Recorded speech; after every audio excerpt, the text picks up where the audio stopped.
சிவாய நம்ம திருச்சிட்டம்பலம் ஐயா. நாங்கள் தென்காசி மாவட்டம் இந்து ஃபவுண்டேஷன்லேருந்து வந்திருக்கோம். தென்காசி மாவட்டம், விருதுநகர் மாவட்டம், 3 மாவட்டத்துலேருந்து வந்திருக்கோங்க ஐயா. அந்த தென்காசி மாவட்டத்தில் உள்ள நரசிம்மநாதர், ஆழ்வார்குறிச்சியில் இருக்கிற நரசிம்மநாதர் கோயிலில் வந்து நம்ம உழவார பணி பண்ண வந்திருக்கோங்க ஐயா. அது ரொம்ப மோசமான நிலையில் இருந்துச்சு.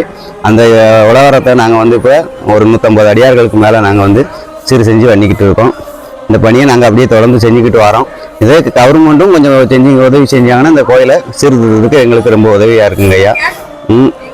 பெருமான் ரொம்ப அருமையாக இருக்காங்க. அதனால் எல்லாம் கவர்மெண்ட்டுக்கும் இங்கே ஏதாவது செய்யக்கூடிய திருப்பணிகள் செஞ்சாங்கன்னா ரொம்ப வசதியாக இருக்குங்க ஐயா. நீங்களும் உழவார பணி மட்டும்தான் செய்ய முடியும். ஏதோ முடிந்த அளவுக்கு செஞ்சுக்கிட்டு இருக்கிறோம். இருந்தாலும் அரசு அதிகாரிகள் தலையிட்டு முடிஞ்ச அளவுக்கு பண்ணி திருப்பணி செஞ்சாங்கன்னா இன்னும் நல்லா இருக்குங்க ஐயா. ஆலயங்களை காப்பாற்றலாங்க ஐயா. ஐயாவுடைய கோரிக்கை, இங்க இருக்கிற எல்லா சிவசனங்களுடைய கோரிக்கை அதுதான். அதாவது இன்னைக்கு நம்ம உழவார பணி பண்றோம், ஆனா கோவிலுக்கு இந்த திருப்பணி தேவைப்படுது. அது அரசாங்கம் இந்த திருப்பணிக்கு முயற்சி எடுத்துக்கிட்டு இருக்கதா கேள்விப்பட்டோம். கூடிய விரைவில் விரைந்து இந்த கோவிலை சரி செய்யணும் அப்படின்னு. ஏன்னா இந்த சுவர்கள் எல்லாம் விழுகக்கூடிய ஒரு சூழல்ல இருக்குது. முடிந்த அளவு அந்த மேல இருக்கிற விமானமே கொஞ்சம் இடிந்து விழுகிற அளவுக்கு இருக்குது. அதனால விரைந்து அரசாங்கம் இந்த கோவிலை சரி செய்யணும். இதுதான் எங்க அடியார்களுடைய ஒரு தாழ்மையான ஒரு கோரிக்கை. சிவாய நம.